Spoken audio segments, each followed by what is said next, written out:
ಕೋಟೆನಾಡು ಚಿತ್ರದುರ್ಗದಲ್ಲಿ ಒಂದು ವಿಚಿತ್ರ ಸನ್ನಿವೇಶ ನಿರ್ಮಾಣವಾಗಿದೆ. ಒಂದು ಹಳೆ ಮನೆಯಲ್ಲಿ 5 ಡೆಡ್ ಬಾಡಿ ಅಂದರೆ ಡೆಡ್ ಬಾಡಿ ಅಲ್ಲ, ಅಸ್ಥಿಪಂಜರ ಪತ್ತೆಯಾಗುತ್ತೆ. 5 ನಿಗೂಢ ಸಾವು, ಬೆಚ್ಚಿಬಿದ್ದ ಕೋಟೆನಾಡು. ಈ 5 ಸಾವು ಬೆಳಕಿಗೆ ಬಂದಿದ್ದೇ ರೋಚಕ. ಕೆಲವರು ಹೇಳ್ತಾರೆ 3 ವರ್ಷದ ಹಿಂದೆಯೇ ಇವರು ಸತ್ತಿದ್ದಾರೆ ಅಂತ. 2019ರಲ್ಲಿ ಈ ಕುಟುಂಬದವರನ್ನು ಕೊನೆಯ ಬಾರಿ ಆ ಊರಿನ ಜನ ನೋಡ್ತಾ ಇದ್ರಂತೆ. 2019ರಲ್ಲೇ ವಾಸನೆ ಬರ್ತಾ ಇತ್ತಂತೆ. ಇಲಿ ಸತ್ತಿರಬಹುದು ಅಂತ ಅಕ್ಕಪಕ್ಕದ ನಿವಾಸಿಗಳು ಸುಮ್ಮನಿದ್ರಂತೆ. ಆದರೆ ಈಗ ಅಸ್ಥಿಪಂಜರ ಪತ್ತೆಯಾಗಿದೆ. ನಿಮ್ಗೆ ಅನಿಸ್ಬೋದು ಅವತ್ತು ಪತ್ತೆ ಆಗಲಿಲ್ಲ, ಇವತ್ತು ಹೇಗೆ ಪತ್ತೆ ಆಯಿತು ಅಂತೇಳಿ. ನಾಯಿಯೊಂದು ಈ ಅಸ್ಥಿಪಂಜರದ ತಲೆಯನ್ನು ಹೊತ್ತುಕೊಂಡು ಓಡಾಡ್ತಾ ಇತ್ತಂತೆ. ಅದನ್ನು ಕೆಲವು ಪತ್ರಕರ್ತ ಮಿತ್ರರು ನೋಡಿ SP ಅವರ ಗಮನಕ್ಕೆ ತಂದಿದ್ದಾರೆ. 2019 ನೆನಪಿಡಿ ವೀಕ್ಷಕರೇ, 2020ರಲ್ಲಿ ಕೊರೋನಾ ಬಂತು. ಕೊರೋನಾ ಬಂದಂಥ ಸಂದರ್ಭದಲ್ಲಿ ಸ್ವಲ್ಪ ಆಚೆ ಈಚೆ ಹೋಗೋದೆಲ್ಲ ಕಡಿಮೆ ಆಯಿತು. ಬಹುಶಃ 19-20ರ ಸಂದರ್ಭದಲ್ಲಿ ಏನಾದರೂ ಈ ಘಟನೆ ಸಂಭವಿಸಿದರೆ, ಆ ಸಂದರ್ಭದಲ್ಲಿ ಏನಾದರೂ ಕೊರೋನಾ ಇದ್ದಿದ್ದರೆ ಬಹುಶಃ ಡೌಟ್ ಬಂದರೂ ಕೂಡ ಅಲ್ಲಿಗೆ ಯಾರು ಹೋಗಿರುವಂಥ ಸಾಧ್ಯತೆ ಇಲ್ಲ. ನೋಡಿ ಯಾರೆಲ್ಲ ಸತ್ತಿದ್ದಾರೆ. ಜಗನ್ನಾಥ್ ರೆಡ್ಡಿ ಅನ್ನುವಂಥ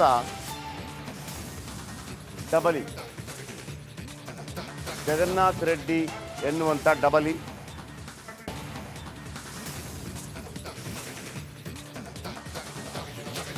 ಇಡೀ ಕುಟುಂಬ ನಿನ್ನೆ ತಲೆಬುರುಡೆಯನ್ನು ಒಂದು ನಾಯಿ ಹೊತ್ತು ಹೋಯ್ತಾ ಇತ್ತು. ತಲೆಬುರುಡೆಯನ್ನು, ಮನುಷ್ಯರ ತಲೆಬುರುಡೆಯನ್ನು. ಆ ಸಂದರ್ಭದಲ್ಲಿ ಚಿತ್ರದುರ್ಗ SP ಮಾಹಿತಿ ನೀಡುತ್ತಾರೆ ಪತ್ರಕರ್ತರು. ಆಗ SP ಖುದ್ದು ಪರಿಶೀಲನೆ ಮಾಡ್ತಾರೆ. ಎಲ್ಲ ಕಡೆ ಪರಿಶೀಲನೆ ಮಾಡುವಾಗ ಅಸ್ಥಿಪಂಜರ ಇರೋದು ಪತ್ತೆಯಾಗುತ್ತೆ. ಈ 5 ಜನರ ಪೈಕಿ ಕೆಲವರಿಗೆ ಆರೋಗ್ಯ ಸಮಸ್ಯೆ ಇತ್ತಂತೆ. ಆದರೆ 2019ರ ನಂತರ ಈ ಯಾರನ್ನು ಕೂಡ ಅಲ್ಲಿ ಅವರು ನೋಡಲಿಲ್ಲ. ಮನೆಯ ಹೊರಗಡೆ ಸ್ವಲ್ಪ ವಾಸನೆ ಬರ್ತಾ ಇತ್ತು. ಆದರೆ ಏನೋ ಇಲ್ಲಿ ಸತ್ತಿರ್ಬೋದು ಅನ್ನೋ ಕಾರಣಕ್ಕಾಗಿ ಯಾರೂ ಹೆಚ್ಚು ಗಮನ ಹರಿಸಲಿಲ್ಲ. ಅದಾದ ನಂತರ ನೆನಪಿಡಿ 2019, 20, 21 ಫುಲ್ ಕೊರೋನಾ ಟೈಮ್. ಹಾಗಾಗಿ ಪತ್ತೆ ಆಗದೇ ಇದ್ದಿರ್ಬೋದು. 5 ಕೂಡ ನಿಗೂಢವಾಗಿ ಸಾವನ್ನಪ್ಪಿರುವಂಥದ್ದು. 5 ಫೋಟೋ ಕೂಡ ನಿಮ್ಮ ಮುಂದೆ ಇಡ್ತಾ ಇದ್ದೀನಿ.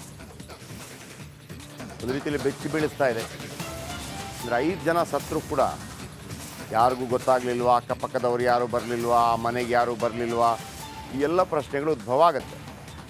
ಎರಡನೇದಾಗಿ ಇವರ ಅಕ್ಕಪಕ್ಕದವ್ರ ಜೊತೆ ಎಲ್ಲ ಜಗಳ ಆಡಿಕೊಂಡು ಸುಮ್ಮನಿದ್ರಂತೆ. ಆದರೂ ಒಂದು ಮನೆಯಿಂದ ಯಾರು ಬರ್ತಾ ಇಲ್ಲ ಹೋಗ್ತಾ ಇಲ್ಲ, ಅಥವಾ ಮನೆ ಖಾಲಿ ಆಗಿದೆಯೋ, ಬಿಟ್ಟು ಹೋಗಿದ್ದಾರೋ ಏನೋ ಗೊತ್ತಿಲ್ಲಪ್ಪ. ಕೆಲವು ಕಡೆ ಖಾಲಿ ಮನೆಗಳಿಗೆ ಕಳ್ಳರು ನುಗ್ತಾರೆ. ಇಲ್ಲಿ ಕಳ್ಳರು ನುಗ್ಗಿದ್ರೂ ಗೊತ್ತಾಗ್ಬಿಡ್ತಾ ಇತ್ತು.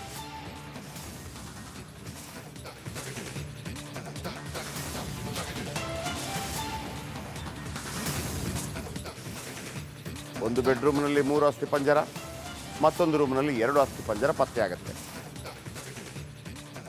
ವೀರೇಶ್ ಇದೀಗ ನಮ್ಮೊಂದಿಗೆ ನೇರ ಸಂಪರ್ಕದಲ್ಲಿದ್ದಾರೆ. ವೀರೇಶ್, ಏನು ಅಪ್ಡೇಟು ಮತ್ತು ಯಾರಾದರೂ ಮಾತಾಡೋಕೆ ಸಿಗ್ತಾ ಇದ್ದಾರಾ? ಏನಾಗ್ತಾ ಇದೆ ಮನೆಯ ಒಳಗಡೆ?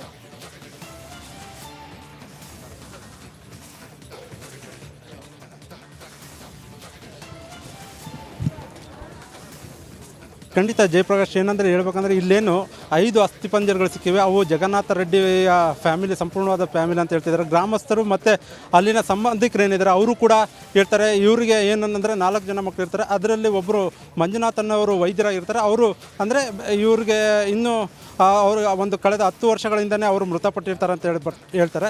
ಆದರೆ ಇವರ ಏನು ಉಳಿದಂತಹ ಜಗನ್ನಾಥ್ ಮತ್ತು ಪ್ರೇಮ ಮತ್ತು 3 ಮಕ್ಕಳು ಸಹ ಒಟ್ಟಿಗೆ ಜೀವನ ಮಾಡ್ತಿದ್ರು. ಅಷ್ಟೇ ಅಲ್ಲದೆ ನಿವೃತ್ತರಾದ ನಂತರ ಗ್ರಾಮದಲ್ಲಿ ಇರದೆ ಏನು ಚಿತ್ರದುರ್ಗ ನಗರದಲ್ಲಿರುವ ಏನು ಹಳೆ ಬೆಂಗಳೂರು ರಸ್ತೆಯಲ್ಲಿ ಒಂದು ಮನೆ ಇರುತ್ತೆ, ಆ ಮನೆಯಲ್ಲಿ ಇದ್ದರು ಅಂತ ಹೇಳ್ಬಿಟ್ಟು ಸಂಬಂಧಿಕರು ಹೇಳೋ ಪ್ರಕಾರ ಅಂದರೆ ಅವರ ಮನೆಗೆ ಇರುವಂತಹ 3 ಮಕ್ಕಳಿಗೂ ಸಹ ವಿವಾಹ ಆಗಿರಲಿಲ್ಲ, ಇದಕ್ಕೆ ಒಂದು ಮನನೊಂದಿರ್ಬೋದು ಅನ್ನೋ ಒಂದು ಶಂಕೆಯನ್ನು ವ್ಯಕ್ತಪಡಿಸಿದ್ದಾರೆ. ಅಷ್ಟೇ ಅಲ್ಲಂದರೆ ಅವರ ಮಗ ಒಬ್ಬರು ನರೇಂದ್ರ ರೆಡ್ಡಿ ಅಂತ ಹೇಳ್ಬಿಟ್ಟು ಅವರು ಕೂಡ ಏನಂದರೆ ಎಲೆಕ್ಟ್ರಿಕ್ ಕಾಂಟ್ರಾಕ್ಟ್ ಆಗಿರ್ತಾರೆ.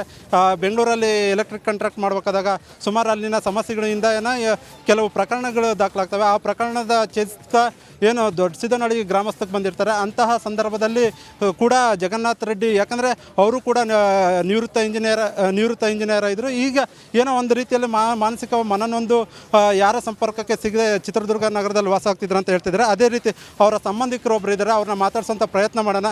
ಸರ್, ಏನಂದರೆ ಈಗ ಜಗನ್ನಾಥ್ ರೆಡ್ಡಿ ಅವರ ಮನೆಯಲ್ಲಿ ಅವರ ಸ್ಕೆಲಿಟನ್ ರೂಪದಲ್ಲಿ ಸಿಕ್ಕಿದೆ. ಅವರು ಸಂಪರ್ಕ ಹೇಗಿತ್ತು ಗ್ರಾಮಸ್ಥರಲ್ಲಿ ಮತ್ತು ಯಾವ ಥರ ಕೆಲಸ ಮಾಡ್ತಿದ್ರು? ಅವರು ಸಾಕಷ್ಟು ಜನಗಳು ಯಾರ ಸಂಪರ್ಕಕ್ಕೂ ಬರ್ತಿರ್ಲಿಲ್ಲ. ಅವ್ರದ್ದೇ ಆದ ಬೇರೆ ಜನಗಳಿಗೆ ಸಂಪರ್ಕ ಇರಲಿಲ್ಲ. ಅವರೇ ಆದ ಒಂದು ಸೀಮಿತವಾಗಿದ್ದರು, ಯಾರ ಸಂಪರ್ಕಕ್ಕೂ ಬರ್ತಿರ್ಲಿಲ್ಲ.